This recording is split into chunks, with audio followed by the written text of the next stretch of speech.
Is it?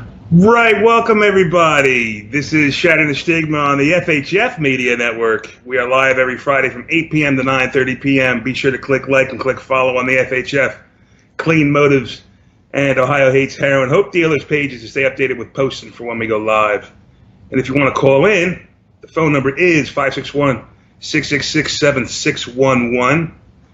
And once again, we are back. Shattering the Stigma. And here's Mama Dukes. Hey guys, what's up, what's up, what's up? I'm echoing in my ear. So, this is our new format. We'll be experimenting, and shout out to Jamie and Operation Clean Recovery for helping us with this whole thing. Yeah, thank you so much. Christy, Manders, love you guys. So, what we're going to do is continue to have guests on here on Fridays. Speaking of guests, tonight we have a very good-looking single man coming on. If I was only just this much younger, oh, it's not me? I might have a chance. Okay. Maybe. So we have Nick Morgan coming on shortly, guys, and he's got a really cool story and some things he can share. So sorry for the interruption. I have this little Yorkie that she thinks she's a pit bull or something. No, she's so yeah, Tessa the big mouth. But anyways, how's everybody's Friday out there? How did Friday treat you? Friday. Is everybody ready for Christmas? Coming up on the holidays, again, it's that holiday season that a lot of people find difficult to deal with. A lot of emotions, a lot of family get-togethers, getting together with family that we might not want to get together with, and there's a lot of ways to handle this. There's a lot of ways to stay grounded and to stay centered in your program, this week and next week we're going to touch on a few of those, but it could be a sketchy kind of season, but you can definitely get through it. Yeah, it's hard. Yeah. The thing that's hard about it is families are so worked up and on edge, and then the addict themselves, they don't want to let their family down. Yeah. But they're also going through a lot at that time as well, because they tend to feel their lowest, and they tend to feel that they're a fuck up and that they let everyone else down around them. And that's really hard. There's a lot of relapses that goes on. There's a lot of overdosing, and there's a lot of family pain and a lot of unfortunately dying that goes on. There is the emotions that get kicked up during the holiday season. I know I never really celebrated any holidays just because of I was brought up in the religion of my mother, but it was still. I still went to go have celebrate holidays with my other family, and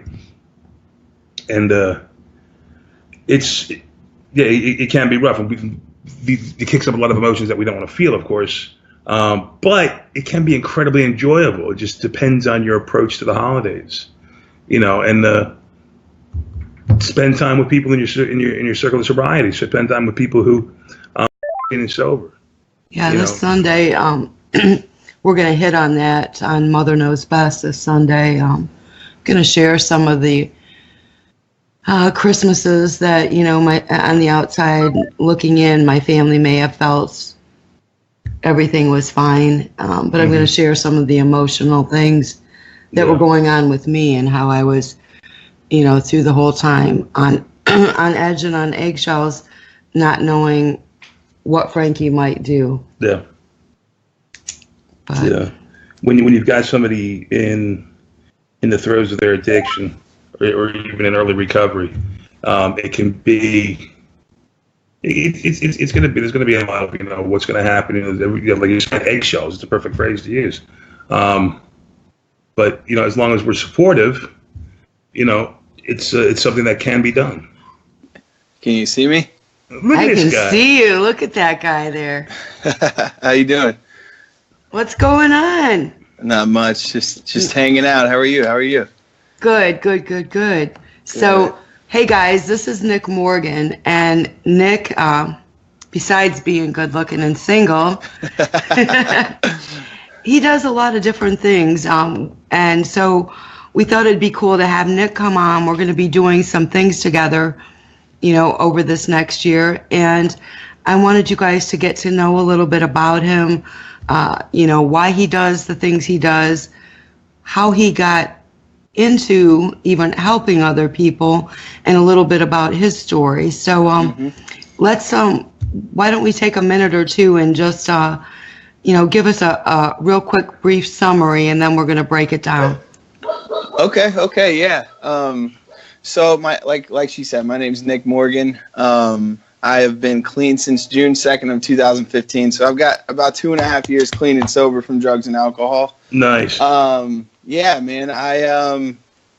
Growing up, I had a pretty simple life, man. I can't say that, my childhood was so messed up and that's why I drank and drugged. The reality of it for me is I drink and drug because I like the way it makes me feel. And the way that I got involved in recovery was I lost my best friend to a heroin overdose in 2014, July 4th of 2014. And that's really what sent me on a downward spiral to where, I was suicidal and didn't want to live anymore. I didn't have anything left in me. And I made that call to get some help, went through a treatment facility. And, I didn't get it my first time either. I'm not a white key tag wonder, as they call it. I've got a couple of those. But, I finally started taking suggestions and getting involved in recovery, more importantly. And, I do a lot of things in recovery today. And, I think we'll talk a little bit more of the Facebook page that I started about, I want to say about 2 years ago. I started a page called Crush the Epidemic. And it was just kind of a page that I started doing motivational videos and just kind of things that I go through in my recovery and things that, I feel like people could relate to. And I started getting a lot of followers, and a local news station actually picked up my story in Illinois. And, that really started a big following on my page, and just kept posting the videos. And then I started getting speaking commitments, and now I travel the country and speak in schools and prisons and conferences and a lot of different facilities. And, it's amazing. I do things like this, and I really appreciate you guys having me on here tonight. It's my pleasure. Absolutely. Mm-hmm. So a couple questions for you. Ed, at what age did you start experimenting with drinking or smoking weed or whatever? I was 12 years old. I was in 6th grade when I, started hanging out with those kids that were doing the bad stuff, the kids that were, drinking beer, the kids that were smoking weed, skipping school. I kind of just latched on to those people that were, doing the bad stuff. Were they older kids than you, or kids around the same age?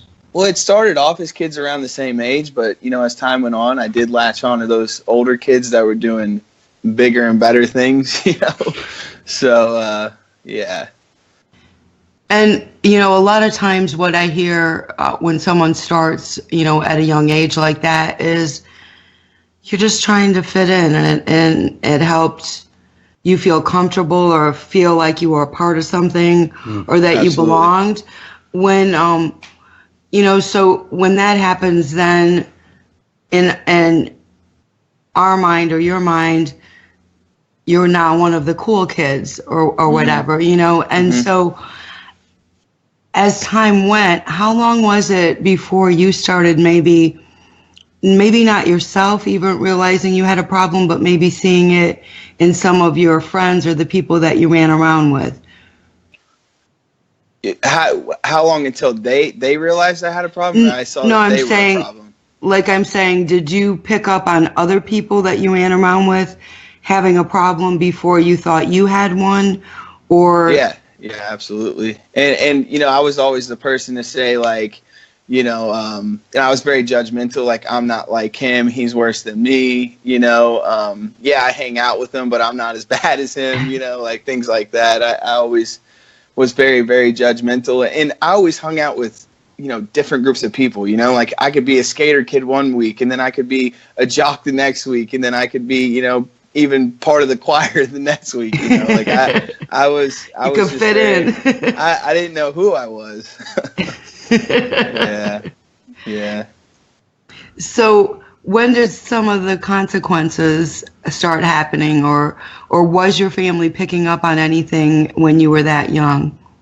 Yeah. I actually at the age of 14, I got sent to a juvenile boot camp. I got woke up in the middle of the night by my whole family standing over me and 2 United States transporters actually, and I'm like, wow, what's going on, you know? And they're like, oh, you're going to a new school, you know? And I'm thinking, you know, in my head, I say it all the time, I thought like new girls, you know, change of scenery, boarding school like you see off of Degrassi, you know, like that show. And I really thought that, you know, it was going to be cool. And then, you know, little did I know, a couple minutes before we pulled up at this boarding school, they gave me some goodbye letters from my family. And my dad's, I'll never forget this, my dad's wrote, "You might not understand the stipulations of boot camp yet, but you will." You know? So I'm like, wow, this isn't a boarding school. And it's just like off the movies, man. You pull up and, you know, 2 drill sergeants met me at the car and yanked me out of the car. You know, I tried to get out myself and they slammed me on my face in the sand and was like, "We didn't tell you to get out of the car." And that was a start to 11 months, you know? But still, even then for me, like that, you know, it didn't stop me. If anything, like, something like that didn't teach me don't do drugs and alcohol. It was more like a discipline thing. Okay, don't call your mom the B word. You know what I mean? Don't put your hands on your family. Like things like that. You know, that's really the only thing that taught me. Well, you were in there at any point, were you thinking, or were you like resentful? Like, I don't have a problem. I don't even know why they put me here. They're making a big deal. I gained more resentment from that than I did actually any good. You know, I hated my family for that, for as much as I didn't show that, but I had a big resentment on that. And I actually took care of that when I started working a 12-step program, you know? So what, if someone is experiencing right now dealing with, you know, a younger adolescent, young teen, that's starting to experiment and things. Is there something other than boot camp, since, you know, that was something that didn't work for you? Is there something that you think may have worked, or what you would like to have seen?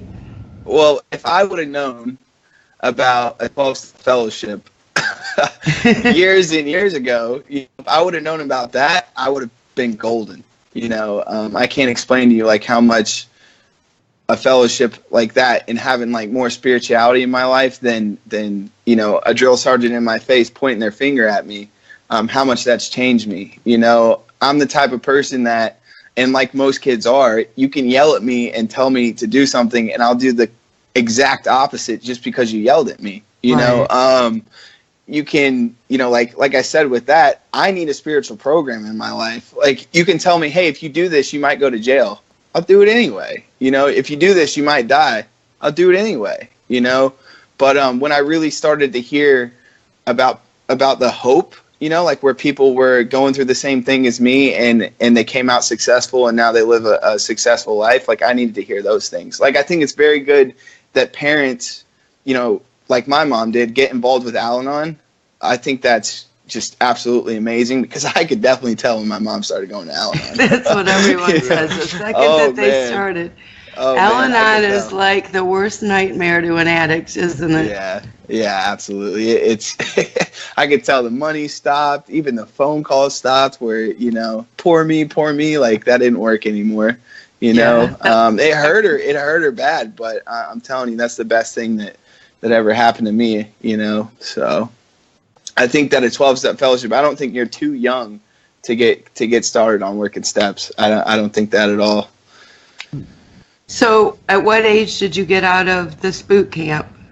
I was 15. I was 15 years old. I was only supposed to be there for 9 months. I was there for 11 because I was a shithead. Because you were so good at it, right? Oh, yeah. I was just great. You know, there was a couple times where I just quit.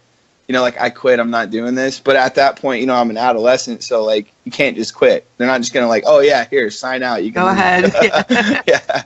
No, it was in this like little town of Kidder, Missouri, which is like a town of like population's probably like 300 people out in the cornfields, so there was nowhere to go. Have you ever seen, it was one of Omar Epps' first movies called First Time Felon? Oh, I haven't. It was an HBO movie, and when I used to do a lot of groups, when I worked in social work, I would use that and show parts of it. And he was a young man that, got into trouble, and he had a choice to go into prison or boot camp, and he goes to boot camp, but ends up his rival gang person is kind of his roommate, and they get into it, and they have to carry a phone pole between them for 24 hours, and it's just a really awesome movie. And so when you're saying that, I'm thinking of some of, just some of the stuff of that. It's just like that. It's just like that. I mean, if you ever seen the movie, I think it's called Dog Pound. It's about some kids that go to a juvenile boot camp, and it's not to that extent, because I'm pretty sure some of those kids die, but it's not to that extent. But it was rough, man. It's probably one of the hardest things I've ever gone through in my life. Do you feel that if you didn't have the resentments, you could have got more out of it, or no? I don't think so, honestly. Like, I understand like some kids. I understand some of them have major anger issues. But I felt like, my issues went far beyond that. Like I was an addict. Like I needed to treat my disease. Like I didn't need to, and even some people that come into, Narcotics Anonymous are, just like, they see that they have anger problems, but that spiritual awakening that you get, like, helps that too, man. It just helps so many different areas of my life and character defects. And, like, I'm not going to say I didn't, like I said, I learned some discipline from that, but did that stop me from drinking and drugging? No, it didn't. So when you got out and went back home, did your family expect like this miracle change in you? Yeah. And it was actually, I might have even had that miracle change for like a good 2 weeks. Yeah. And, it didn't last long, and I thought that in my head that, I had moved in with my dad at that point, and I thought that if I just drank alcohol and didn't like smoke weed or pop pills because that didn't come up on a drug test, that I was fine, So whenever all my friends were in the car and they would be like smoking their blunts and popping their pills and stuff, I would step outside the car and I always had like my pint of Captain Morgan on me, and I would just do that, So, but it wasn't, but a month after that, I'm kicked out of my dad's house and I'm, back at it again. Just not as violent, Right. Now you know what to do if things get out of control, at least with violence, right? Yeah. So you're back out doing what you're doing, and at what point does a light bulb go off to you that you feel like, hey, maybe I do have some kind of problem? So whenever I got out of the boot camp, like I said, I was 15, I was young.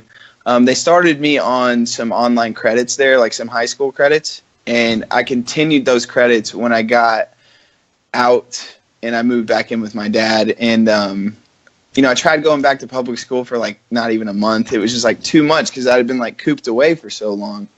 And so I just continued the online credits, and I actually did like 4 years of high school and like 9 months because I had this tutor, and he would like not let me get an answer wrong. And whenever he wasn't there, I was just like copy and pasting my way, through the answers. And I got a high school diploma, like not a GED, like I got a high school diploma from that. So I thought that my life was complete. Like I don't need to go to college. I can work at Little Caesars with a high school diploma. Like I thought that, it was complete. And I started traveling the country, going to music festivals, and kind of like your son, I started traveling the country and following Further, which is what's left of the Grateful Dead, and just going from music festival to music festival, having a blast, like it's just fun. You know what I mean? Psychedelics, other things like that. And I thought that just because I was young, I was just having a good time, But then eventually it would get cold and tour would stop. And mom says I can't come back to her house. And, I'm sleeping on my friends' couches. You should have looked for Frankie. Yeah, I should have, man. We could have shared a tent somewhere, You could have shared a tree in the redwood forest where he used to live. Yeah. And and then, I would come back home whenever it would get cold, and I would just kind of mooch off whoever I could mooch off and live on their couch. And I started looking at the people that I went to school with, the guys I was in high school with, and they're like in college, and have maybe even have kids and have a good job. And I'm like over here with my tie-dye t-shirt, my mushroom necklace, like laid out on the couch, Did you have dreads? Huh? Did you have dreads? No, but my hair was long. I used to have like the Justin Bieber flip, but so, but yeah, I would just mooch, and I still didn't see it was a problem. I thought it was like everybody else's fault. Everybody had given up on me. If only I had a better job, I wouldn't have to sell drugs at music festivals and, just every excuse in the world. But then it got to a point to where my best friend that I spoke about, we came to the realization, like, we keep getting in trouble. I was like under investigation from the DEA in Southern Illinois and the drug enforcement. What's it called? The SEG, Southern Illinois Enforcement Agency or whatever, enforcement group. They're like a narcotics unit, and they had confronted me a couple times, and I'd just been in bad shape, and I decided to move up to this town of like, the population up in Northern Illinois, the population of the town was maybe like 700 people, in the middle of the cornfields. I'm going to stay clean there.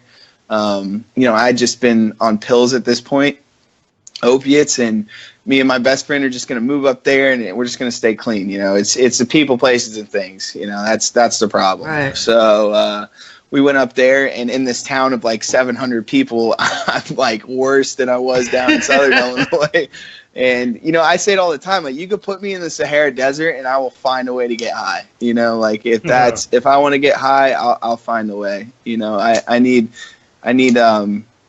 have to do work on my disease. And I didn't realize that at that point. I thought if I just moved away, then it would fix it. But his mom ends up kicking us out up there. So we're going to go back to Southern Illinois because, his mom was the problem. There.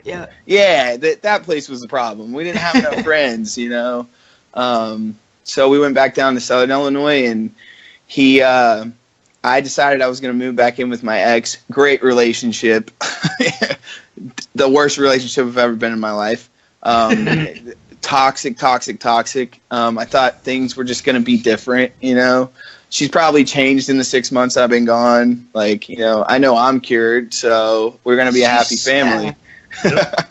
So I go back down, and he starts hanging out with the other guys that are IVing drugs.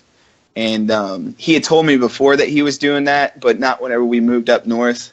But when we came back down, like I said, I went out to his grandparents' house on July 4th, 2014, and I had some clothes out there that I was grabbing because we lived together out there.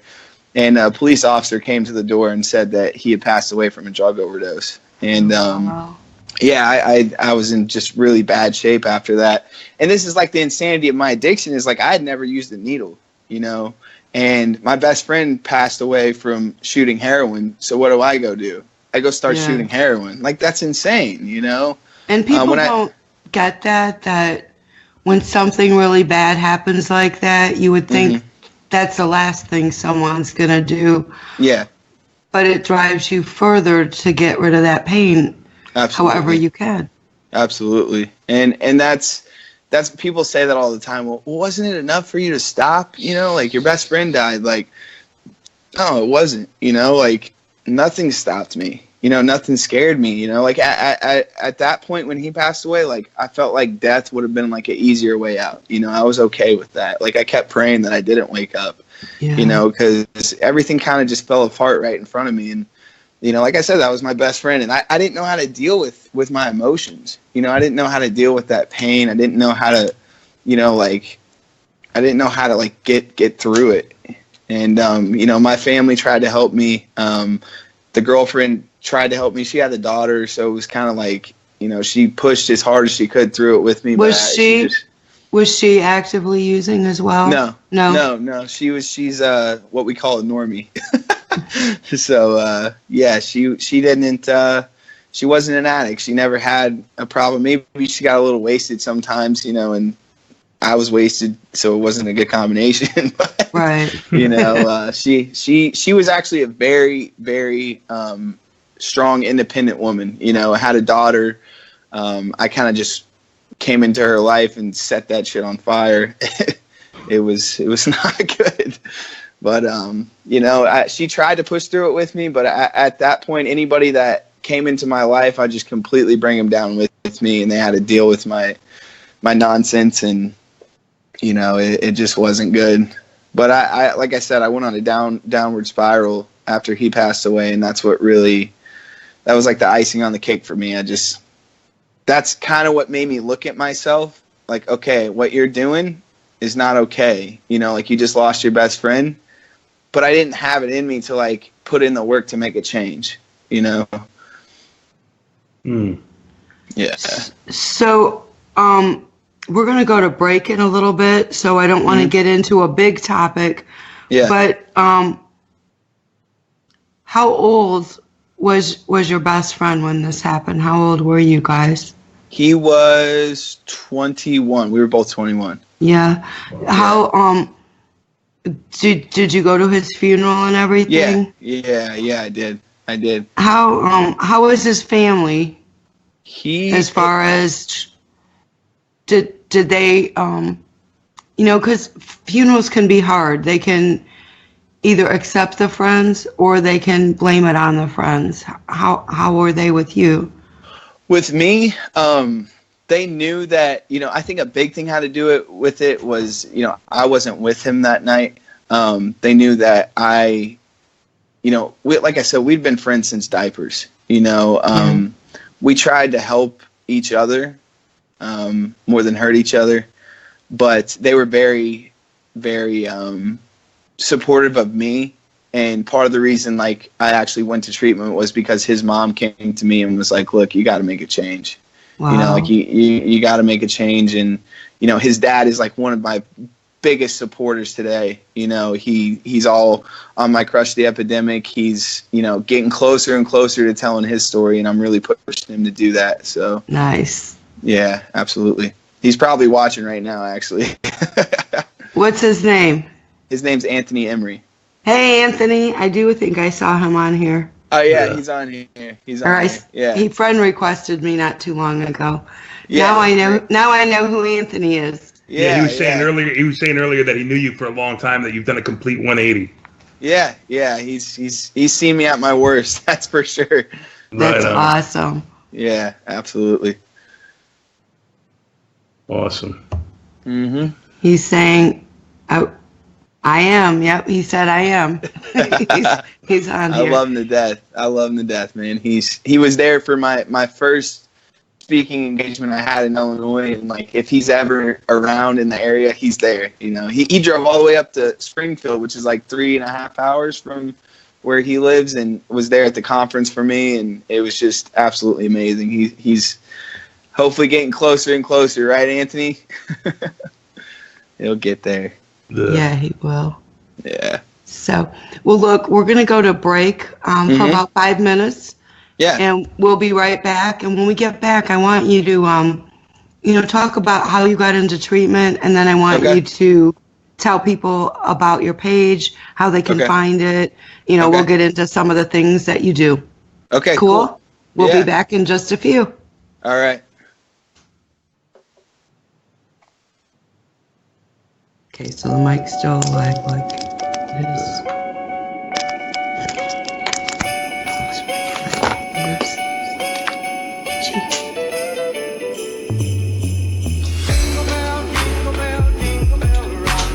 Jingle bells ring and jingle bells ring, snowing and blowing, but those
You know Dasher and Dancer.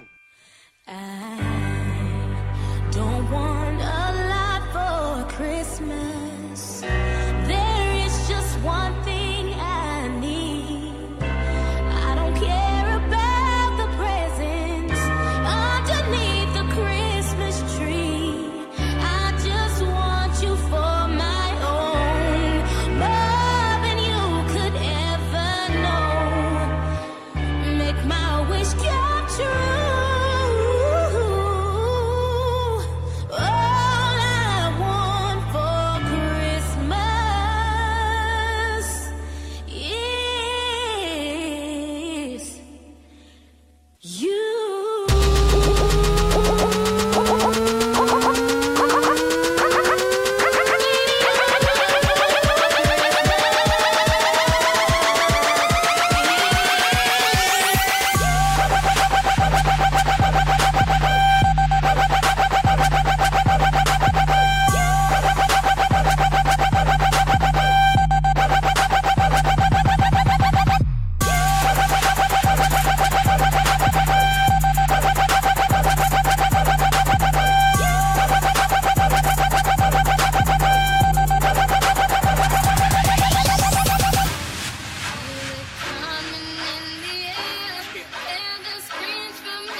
Nick, can you hear the music? No, not now. No. Oh, okay. I could downstairs though. Hey, everybody, welcome back. You've got Shattering the Stigma right here on the FHF Media Network. We are live every Friday, 8 p.m. to 9:30. Be sure to click like and click follow on the FHF Clean Motives. Oh, you can hear that. Hang on. Okay, there we go. All right. I'm confused. Be sure to click like and click follow on the FHF Clean Motives and Ohio Hates Heroin Hope Dealers Facebook page to stay updated with posts for when we go live. And if you want to call in, the phone number is 561-666-7611. And we are back with Mama Dukes and Nick from Crush the Epidemic. Epidemic. Crush the Epidemic. Welcome back, guys. So, hey, real quick, there were a couple questions in the comments, so I thought we'd hit on them. One of them had to do with kratom. Have we ever heard of it? Have you ever had any experiences with kratom, Nick? I have. What are your thoughts? A lot of controversy on it. Yeah, I can speak from experience. So like I said, I'm not a white key tag wonder. I didn't get clean the first time I tried. But part of what I did, one of the first times I tried to get clean was I started drinking this stuff that all the halfway house kids were talking about, kratom. And I heard it gave you like an opiate feel. So I'm like, well, I can buy it at the store, like this is fine. But little did I know, yeah, it's legal. Little did I know you can actually have withdrawals from stuff, So like the first day I'm like, all right, this is kind of cool. I feel good, And then me being an addict, right? Our saying like 1 is too many and 1,000's never enough. That was definitely the case with kratom. Kratom is like, okay, say you like heroin, it's like taking a Vicodin, it's like a tease. So, as time went on, I started drinking more. And then the mornings after that, I would start to feel like crap, and then eventually like kratom wasn't enough for me. So I went back to the needle, and what do we put in needles? You can't put kratom in a needle. Yeah. So it just led me right back to square one. I think it's a lot of people say, because I'm not sure what the facts are on it, but a lot of people say, oh, you can't die on it. So, it's fine. It's not, whenever I got clean, I wanted to be completely clean. I didn't want to be in prison to any substance anymore. I didn't want to feel like I had to get up and find something to make myself feel okay through the day, and it was like I was trying to get to the head shop every morning to go get kratom so I could function that day. Right. And that's just my own experience with it. Another prison, basically. Absolutely. I don't have any experience with it, but the feeling that I get about it is it's just another Band-Aid, mm-hmm. or like you said, it's just another way to lead you back to what it leads you back to, because mm-hmm. if you can't get what you want, eventually you get what you can get.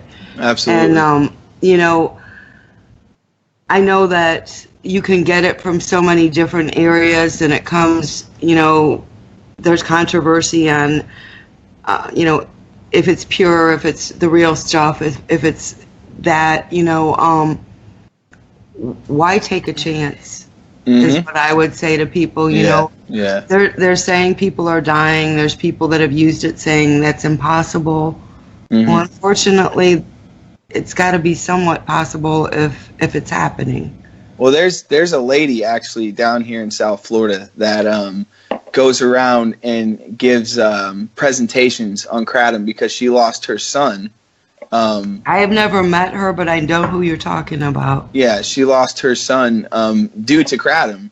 Maybe he didn't overdose, but it drove him to where he was imprisoned to a substance and suicidal, and he died. It's not good. And she really opened my eyes when I saw that presentation to, what kratom can really do, and where it can take you. Thank you for mm-hmm. the input on that. Mm-hmm. So, all right, now your best friend's gone. Mm-hmm. You're questioning a lot of things, I'm sure. Mm-hmm. His mom has come and talked to you. Mm-hmm. How did you go about ending up in treatment from that point?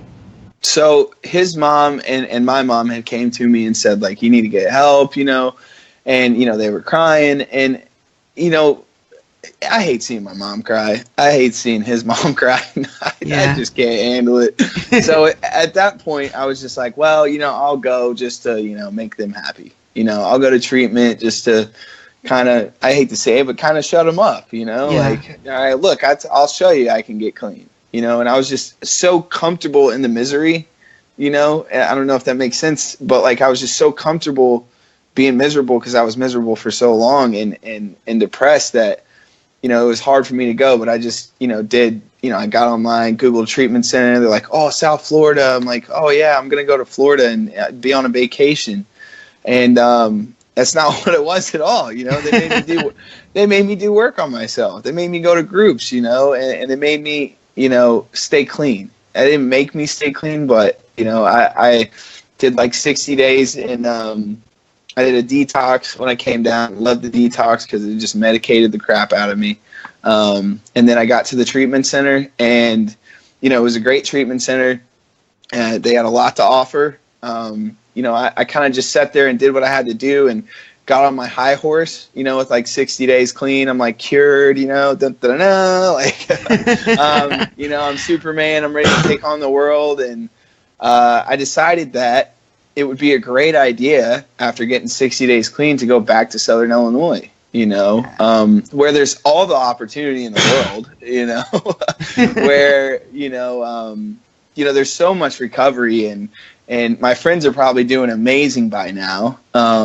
So I made the decision that I was going to move back to Southern Illinois, get back in the same toxic relationship. It's just insanity, and I had myself, convinced that everything was going to be different.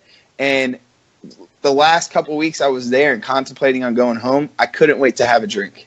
It wasn't the needle, it wasn't heroin, it wasn't drugs, it was alcohol. So that was okay. So before I even left Florida, at the Fort Lauderdale airport, I was drinking with 3 other kids that had discharged on the same day as me. And we're just getting wasted, like, yeah, we're doing so great, like we're not using. Yeah, man. And we're like promising each other that we won't do heroin when we get home. And we're like wasted with beers in our hands. You know what I mean? Like, that's insane. And I actually had moderation drinking for like 2 weeks, solid 2 weeks. That's a long time. And it took one fight with the girlfriend. And, I ended up getting physical and breaking a door because I was under the influence, and breaking a door right in front of her daughter and her, and getting physical with her stepdad. And she kicked me out. Then I don't have anywhere to go. So I'm back in a motel room, back at square one again with a needle in my arm and drinks in my hand and pills in my mouth. And I'm like looking up to God, like, how did I end up here again? Like I had no idea how I got there. And I went to treatment. Yeah, like I thought I was supposed to be cured, man. I didn't, and that's part of the problem that I had when I went to treatment was, I would always try to compare myself. I'd always try to compare myself to, because this person did this for the next one. Like, just because I didn't stick up an old lady at an ATM, for her money, I'm not that bad. Yeah. I'm not that bad, because I didn't put a needle in my neck. I'm not that bad, because like I didn't rob that many people, I'm not that bad. And I kept trying to compare myself and be judgmental. And I didn't look at the fact that, we all shared the same feelings inside, like the feeling of like hopelessness, being completely useless, depressed, ashamed, fear, like all those things that like I was feeling that everybody else in the room was feeling too. Like, that's what I should have been focused on, similarities and not the differences. Like, but, and I went back up there, and then I made the call the second time myself. I was in a motel room. I had that like moment of clarity that, we talk about, and, I looked in the mirror and I'm like, what are you doing, man? Like, what are you doing? And, I actually had a bracelet on from the treatment center that I went to, like those the rubber bracelets that they give you, and it had their 800 number on there, and I'm like, wow, this has got to be a God sign. It's a great. They gave me the phone number. Yeah. So I called them, and I went back to the treatment center, and I was determined to like do what they told me to do and not come back to Southern Illinois. I kind of just had to see it for myself that that's not where I need to be. So I went back to treatment. I got to the halfway house after the inpatient, and they gave you suggestions when you get there, They tell you to find a home group, get a sponsor, work steps, and be of service to other addicts, So I was like, whoa, that's too much for me. That's a lot. Yeah, I'm just going to go to the meetings. I don't need a sponsor. I'll just go to the meetings. And look, I read the 12 steps off the wall. I'm done. And I am not as bad as the rest of them. Yeah, exactly, man. Like, these guys are crazy. Like, I'm not like these guys. Different. Yeah, exactly. And, initially I treated it as a vacation. I'm going to the beach with the girls every other day. And like I said, I started drinking kratom and not taking it serious. And, initially I'm getting high in South Florida, and I get kicked out of my halfway house, and it's hot being homeless in South Florida. It's hot in the summertime. It's not fun. Done that, yeah, I mean the beach is kind of cool at night, but it was to not. a point. Yeah, it's not good waking up with sand all over you. It's not comfortable, And at this point, my mom had started going to Al-Anon, so those phone calls stopped, and the Western Union stopped, and it was, you're a big boy, figure it out. And I was homeless for almost 2 weeks, and I'd been disenrolled from my health insurance. So that was a big eye opener when I decided Nick wanted to go back to treatment because he was tired of being homeless. After a couple days, it's like, okay, you're shit out of luck, man. And so I kept making calls. Like I said, it was almost 2 weeks before I got a call from a friend that worked for a facility and got me a scholarship. And thank God for that. And I'd had enough at that point, and people can say, they've had enough. Like the last time I'd had enough, and the time before that I had enough. But was I willing to put the work in, to stay clean? And, at that point I put my hands up and said, like, whatever you guys tell me to do, in the treatment center, I'm not going to ask how long am I going to be here? When do I get my cell phone? When can I make phone calls? Can I call my ex? Like, none of that stuff. It was like, whatever. If you would tell me to, stand on my head, I would have stood on my head. I was willing to do whatever it took. And, it wasn't easy, man. And taking suggestions, as easy as it sounds, like us being addicts, we're stubborn. There's like, I want to take this one, but I don't want to take that one, and that's the biggest, most important, I think, lesson to get out of all of it when you got that, that you can't pick and choose what parts you want to do, and you can't pick and choose what day you want to work the program, and the other days think it's going to be fine. So, so what would you say that was kind of your aha moment where like... Absolutely. And it was like, okay, like there's certain things that I figured out I had to do on a daily basis. It's not like, okay, I'm going to do this today, and not tomorrow. Like I found that like solid foundation of like a routine with, before it was like, I got to find a job. You know what I mean? If I could just make this much money, then I'll stay clean, and I always, that was my first go-to. I just need a good job, and, I was taught that anything that I put before my recovery, I'll lose. And I did that. I tried to put the girl before my recovery, lost the girl. Tried to put jobs before my recovery, lost the jobs. But it was more of like, okay, find the home group, get the sponsor, start working steps, and most importantly, like being of service to other addicts. I was at, they said, dude, 90 meetings in 90 days. Like I did 120 meetings in 90 days, like that's how desperate I was to stay clean. And, I got that routine down to where like I got a job at a Little Caesars for $8 an hour down here, and I was just totally like okay with that and excited about that, because like I had a routine, like it was more of like how I felt on a daily basis. That was amazing.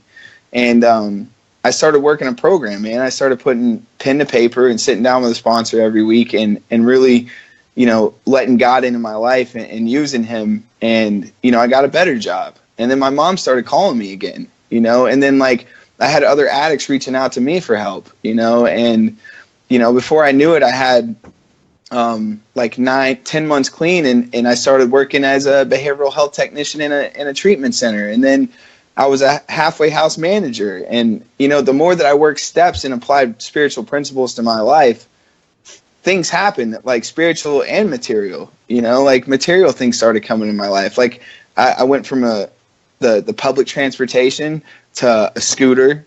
I would throw my buddies on the back of the scooter and we'd ride to the meetings, and, I went from that to a 93 Honda Accord with smoke rolling out the engine. But I bought that car with money that I saved from working hard, and, I eventually ended up moving out of the halfway house after a while and getting my own apartment.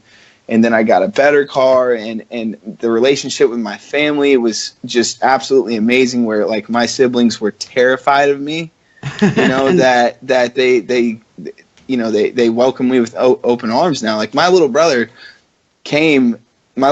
just came here from Illinois and surprised me today, you know. Oh, for real? Absolutely, yeah. Hey, little brother. Yeah, he should be watching right now downstairs, and he, like, literally my roommate's like, hey man, you're gonna be here for a while, I got a surprise for you, I'll be back in a couple hours. And he shows up at my door with my little brother, and I'm just like, awesome. you know, but it just made me emotional, man. Like I was crying like a baby, you know, because like I feel today, man, and I feel like, you know, the things like that absolutely would be out of the question years ago that are happening in my life. And it's still, even with me having 2.5 years clean, man, I still have blessings happen to me on a daily basis. And I think the most important thing is God in my life, but God puts me in the path of other people to help them, you know, and that's what I do today, you know, and that's which brings us to your page. Yeah, Crush the Epidemic. Me and a friend started Crush the Epidemic. Like I said, it was probably, I want to say about close to 2 years ago we started it, and it was kind of like, how can we get, because I started making Facebook posts, you know, and a lot of the people back from where I'm from would like them and be like, man, this is awesome. Like they never heard of recovery before, you know, and I'm like, wow, man, like we could go bigger with this, you know, because Facebook only lets you have 5,000 friends. Like, that, you know, I got to that max really quick, and you know, it was like, how can I get my recovery out there as far as possible to let people know that like there is hope, you know? And we made this Facebook page, and you know, I started putting videos and sharing other things. I think I've shared some of your guys' stuff on there, and you know, just started getting a lot of followers from that, and you know, it just kept expanding, and I finally sat down and grew the balls to like sit down and do a video of my story. And, you know, it just went absolutely viral. I think it's got almost 800,000 views on it today. And it's nothing special. It's nothing special at all. My story is not unique. I'm literally like honest, you know what I mean? This is what I went through. You know, this is how I stay clean, and people latch on to that, you know, and that's what I latched on to, is the hope, you know. And I do a lot of motivational videos with things that I go through in my recovery, and I post them. And, you know, I started getting speaking commitments, and who would ever, it blows my mind, who would ever ask me to go to a prison and speak to 300 inmates, you know, or schools to put me in front of their kids, that, you know, to bring awareness. And, you know, there's an epidemic going on, and people are dying like crazy. And this disease does not discriminate. I know cops, lawyers, doctors that are struggling with the disease of addiction and heroin and opiates, and people are dying, man. And I knew that this page I was hoping this page could make a difference, and it has, man. I've got to go a lot of cool places and speak in a lot of amazing places that I never thought, that from juvenile prisons to adult prisons to a jail to, you know, conferences. Like the Illinois Critical Hospital Network flew me up to Illinois to have me speak at the National Opioid Conference up in Illinois in Springfield, and it's just amazing. And it keeps getting better, and I keep branching out, and I've got a lot of amazing followers on there. I've been able to place a lot of people and help them, you know, get into treatment, and it's amazing. It's awesome. And part of what I do as well is I went from being a behavioral health technician to being a housing supervisor to I'm a community outreach coordinator today for Comprehensive Wellness Centers, which is in South Florida, and it's an amazing facility. It's very small, family oriented, and it's like a mom pop type of thing, and it's amazing people, man. And I love being there, and you know, on top of what I do across the epidemic, it's absolutely amazing. We've been able to help a lot of people. It is, and we're going to be having you come back next month, and we're going to go a little bit more into about comprehensive wellness, because it is a great place, and it's small, and it's, I don't know if intimate is the right word, but intimate, where, I mean, you know, it was really cool. I was up there. What is today? Friday. So I was there Wednesday, I think. I didn't need my GPS. Yeah. Quick Yeah, it is- story. It is I had intimate. to have Nick come rescue me because 45 minutes up and down the street one day I could not find where I was trying to go. But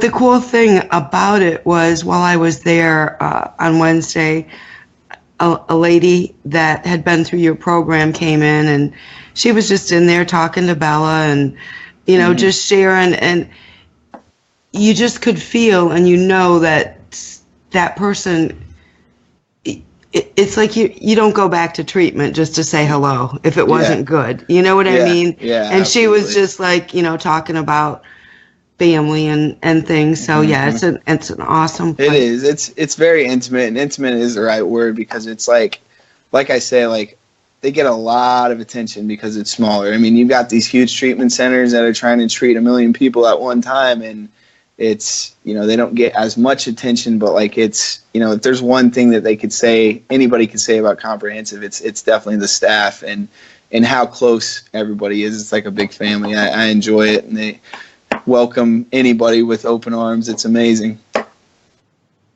So when you're doing the speaking and things that you do, some of the times you're speaking in schools. Yeah.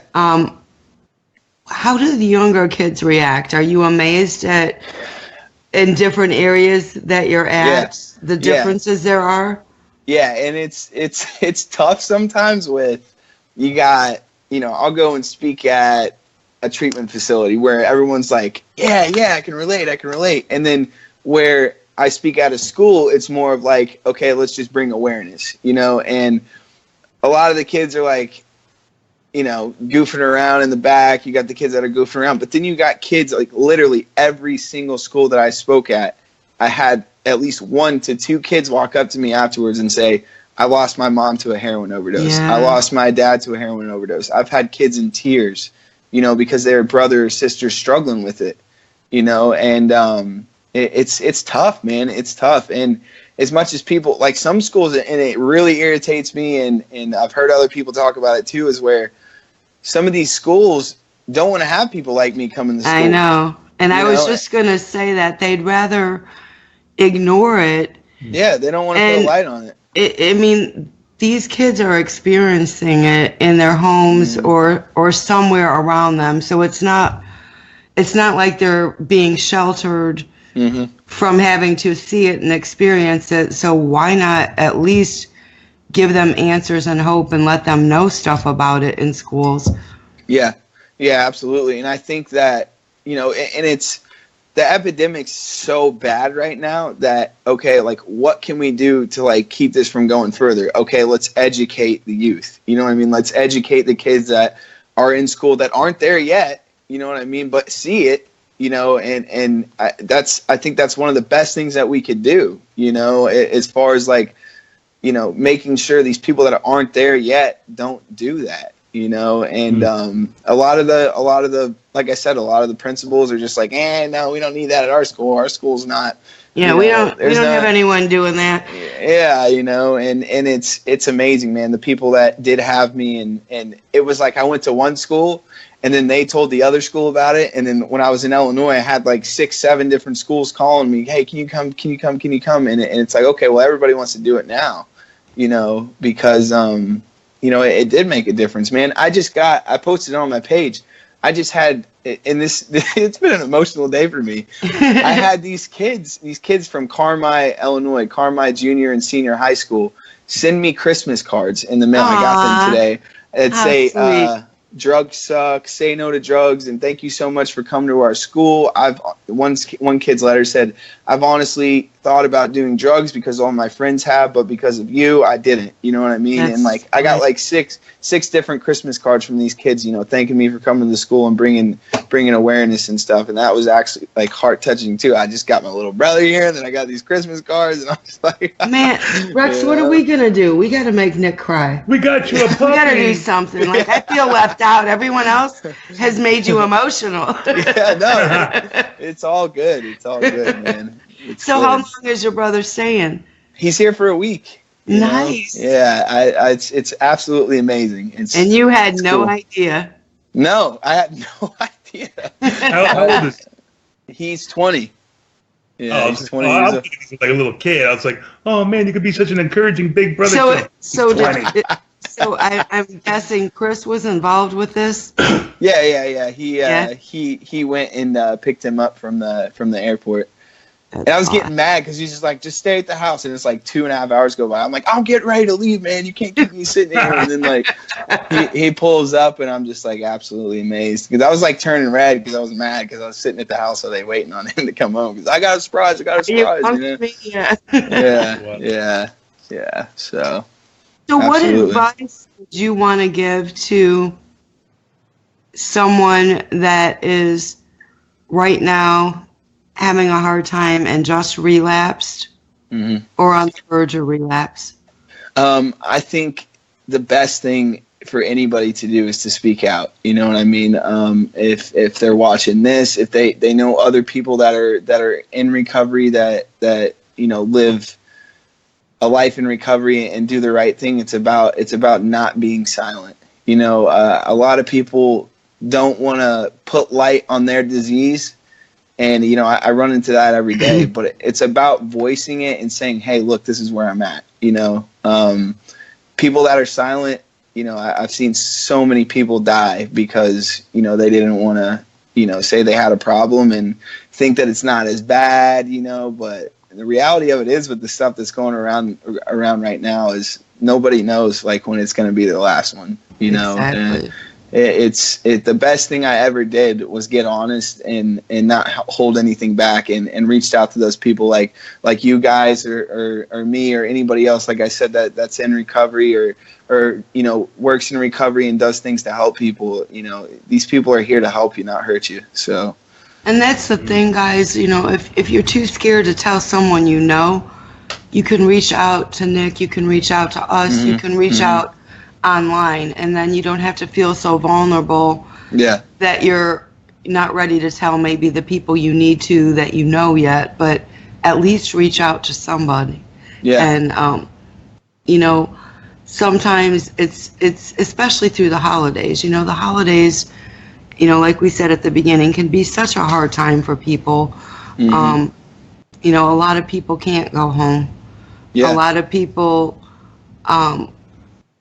for different reasons, because they can't maybe afford it or they're not welcome home.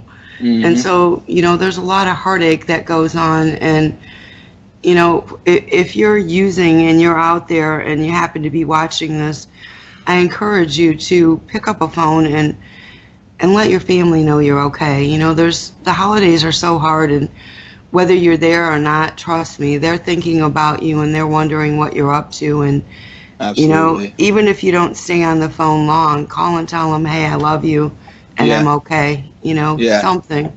Yeah, absolutely. And I think another thing that's important with the holidays that are coming up,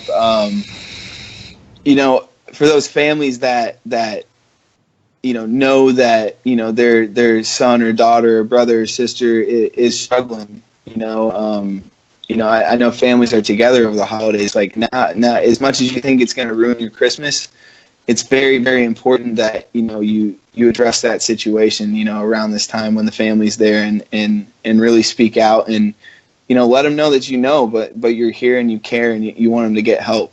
I think that, holidays is the best opportunity to do that when the family's, together and really come from your heart, not like you're a horrible person, you know what I mean? No, it's right. like the family's there, like we care, like let's get you some help, I think that's very, very important.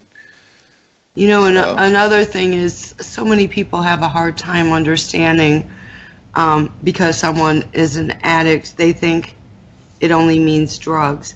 And so a lot of times around the holidays, the family's having drinks and everyone else, and they don't understand if they offer you a drink and you used to have one, and they think, well, he's not an alcoholic, you know what I mean? So for families out there listening, don't put them in that situation. They may not be an alcoholic, but to them a drug is a drug, and it can make them vulnerable to go back to what their drug of choice is. So absolutely. Just be mindful, of others and what's going on at that time. Yeah. Yeah, I mean, it's just like if you saw your son or daughter at their worst, you know, just think that if that alcohol is there and they touch it, man, they could go right back to their worst. You know, you don't want to see that again. So I think it's very important that, you know, you it's just a, you know, a respect thing. You know, I've been there where, you know, in early recovery, I started jonesing and everybody's drinking and having a good time and, you know, I'm around it, but really I'm only there because I want to be around my family, you know, Right. and it's uncomfortable. It is. And, you know, before you know it, they're drinking eggnog in the closet, you know, it's not good. So, yeah. Nick, let me ask you this. Yeah. I tell a lot of people, I tell people who ask, and I came to my own understanding of this. When somebody comes into recovery, when an addict or an alcoholic, when an addict comes into recovery, and they find recovery and they're in recovery, they're involved and they're getting involved in real 12-step work and working on themselves. Mm-hmm. The family also goes into a form of their own recovery. Mm-hmm. Absolutely. Definitely. And it's, especially when we come around the holidays, to have the expectation that, yeah, I'm doing great, man. Why don't they see I'm doing great? Why aren't they calling me up and begging me to come over for the holidays? Yeah. Did you, when you started to get your stuff back together, and you were doing what you were doing it because you wanted it, not because you wanted to get the Western Unions again. Well, he might have. Well, yeah. But when you really started to take things seriously. Mm-hmm. Yeah, absolutely. At what point did your family, like you said earlier, at what point was it again that the phone calls started to happen again? Okay, so I think it took, I want to say, you know, my mom started going to Al-Anon. Okay, so, you know, that's like her focusing on her recovery as well. So, you know, they kind of they speak about Al-Anon. They tell them about how, you know, your loved one should have a sponsor and be working steps and all that. So, you know, relationships don't heal overnight. You know what I mean? Like, I drank and drugged for 10 years. You know, I've robbed my mom blind. I've robbed my dad blind, you know, and, you know, I'll be completely honest with you. I haven't talked to my dad in 3 years. You know what I mean? Like, it's still not there yet, you know? And I'm okay with that today. You know, if you think about the fact that all the pain and suffering I put my parents through, and, you know, they've been divorced since I was in 3rd grade. My mom is my rock. I love that woman. She never gave up on me. She had to love me from a distance.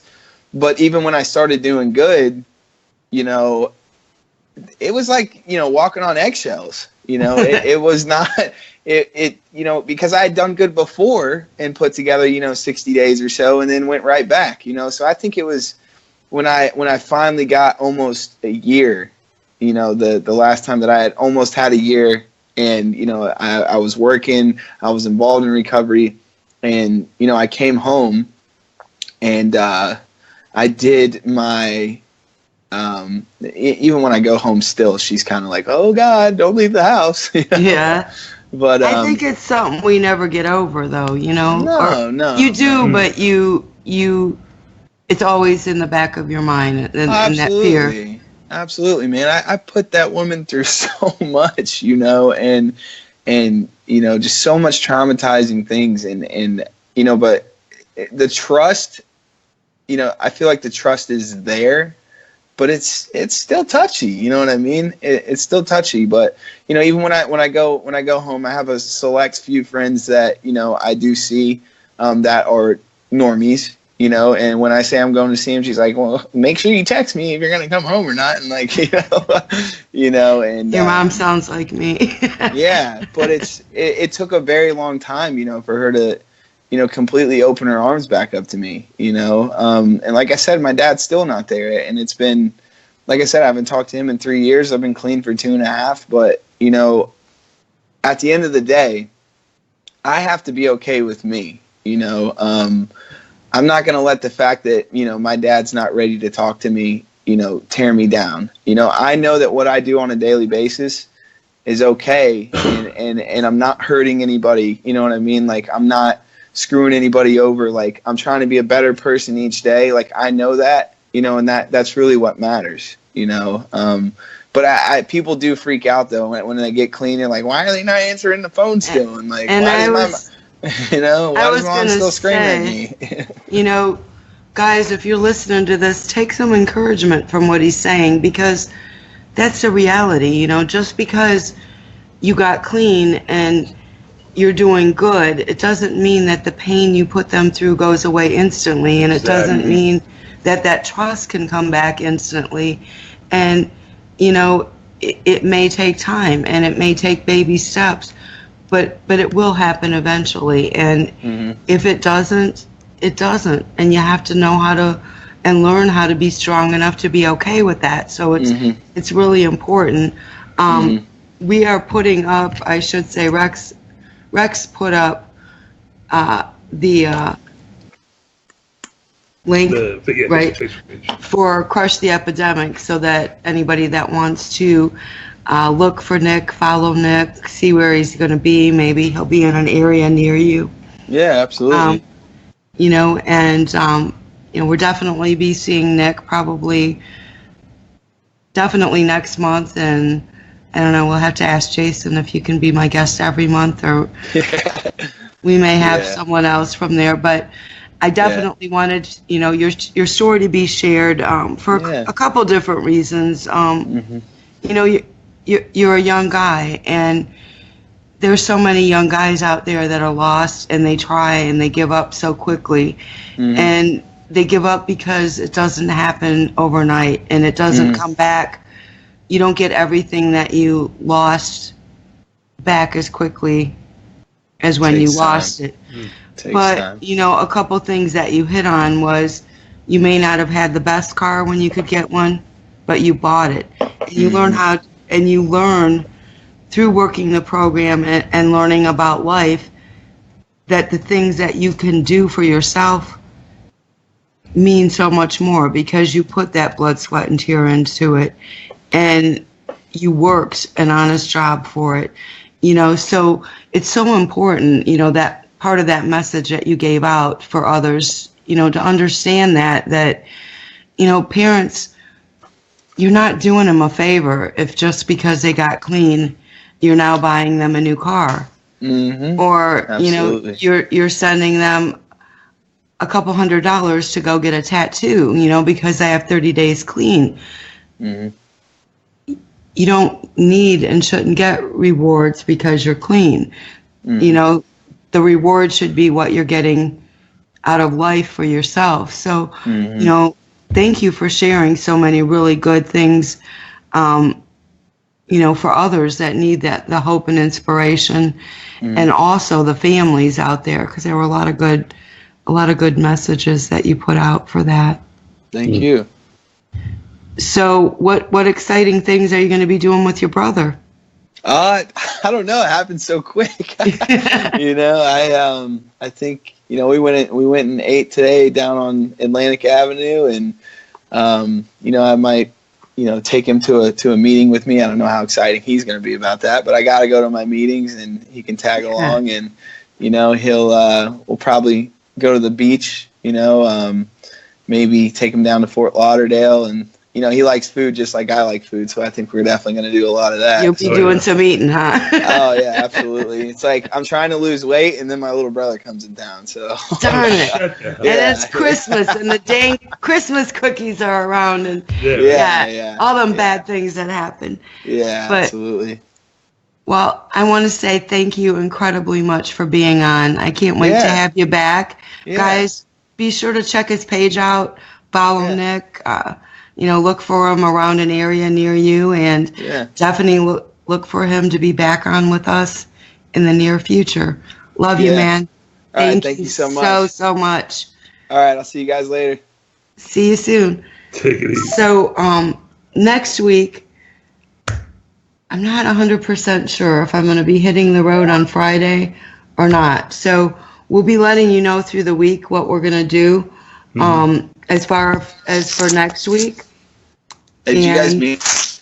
Did you mention me back in or no? Huh? You mean? I lost Okay, now him we're again. good. We're good. Okay. Can you tell we're new to this right now? Yes. The new format. But look, thanks for joining us. Shattering the Stigma. Look for us soon. Probably not next week, but possibly. And after dark every night. Yep. 11 to 1 a.m. You got Sexy Rexy. Wow. What don't you guys talk about on there? We talk about everything. We talk about.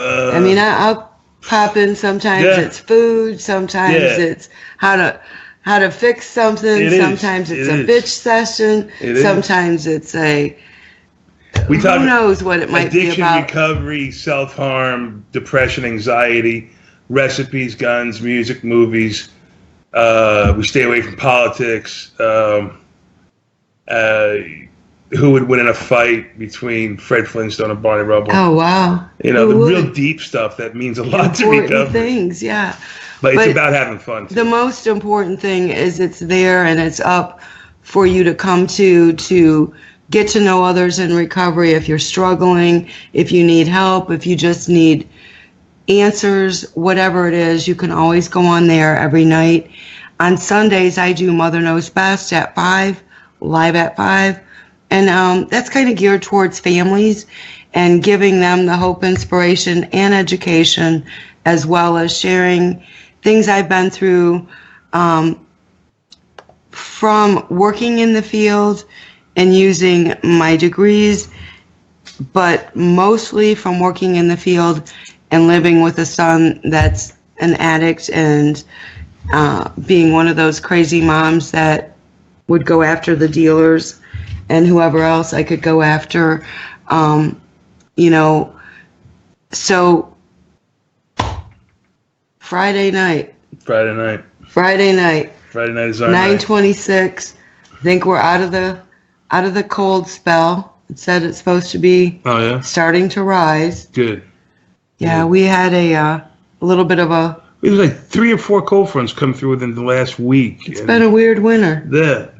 We don't have snow, thank goodness, but I saw and hear a lot of people that were in bed snuggling, and there was snow and things. I know in Ohio we're going up to Ohio for Christmas, and it's not like I don't want a white Christmas, but Don't want to drive. I would rather it snow that morning Yeah. and melt that afternoon. Yes, and then during dinner, it flurries. Oh, so you yeah, can look out the window. tiny little speckles coming down. And then it goes away by morning. Yep. That would be the ideal situation. Yes. But look, guys, if nobody told you they love you, we love you. And we will see you soon. And, well, we're at a different time, so I can't even say I know. right after is after dark. I know. In an hour and a half is after dark. Yes, 11 o'clock. Have a good night, guys. Love ya. Later.